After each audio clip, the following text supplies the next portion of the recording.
Umat Islam akan mengalami 5 fase sebelum datangnya hari kiamat.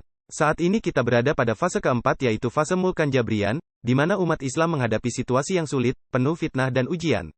Berikut sabda Nabi yang menggambarkan keadaan umat Islam hingga akhir zaman, nubuwah ada pada kalian sampai Allah kehendaki, hingga dihilangkan ketika Dia menghendakinya. Kemudian khalifah di atas manhaj nubuwah sampai Allah kehendaki, hingga dihilangkan ketika Dia menghendakinya. Kemudian kerajaan yang menggigit sampai Allah kehendaki, hingga dihilangkan ketika Dia menghendakinya. Kemudian, kerajaan yang diktator sampai Allah kehendaki, hingga dihilangkan ketika Dia menghendakinya. Kemudian khalifah di atas manhaj nubuwah. Kemudian beliau diam. Hadis riwayat Ahmad. Dr. Muhammad Ahmad Al-Mubayyad menjabarkan kelima fase itu sebagai berikut. 1. Fase kenabian, yaitu ketika Rasulullah Shallallahu Alaihi Wasallam masih hidup. Dimulai sejak awal kenabian beliau, masa beliau memimpin negara Islam pertama di Madinah yang menggunakan syariat Islam sebagai hukum negara.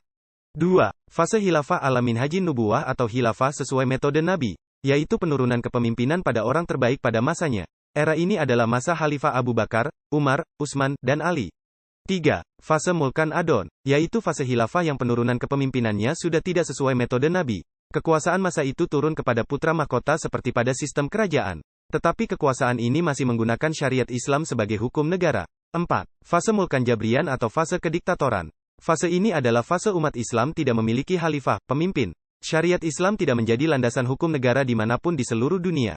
Fase di mana umat Islam mengalami masa paling terhinakan. Kita hari ini sedang berada pada fase keempat ini dan hampir berakhir. Akan segera menyambut fase kelima.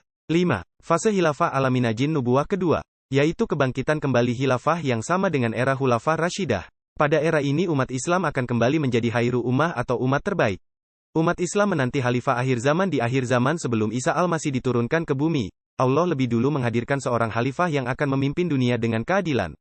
Beliau adalah Imam Mahdi. Sosok pemimpin akhir zaman ini disampaikan oleh Rasulullah dalam sabda beliau, andaikan dunia tinggal sehari sungguh Allah Ta'ala akan panjangkan hari tersebut sehingga diutus padanya seorang lelaki dari ahli baitku.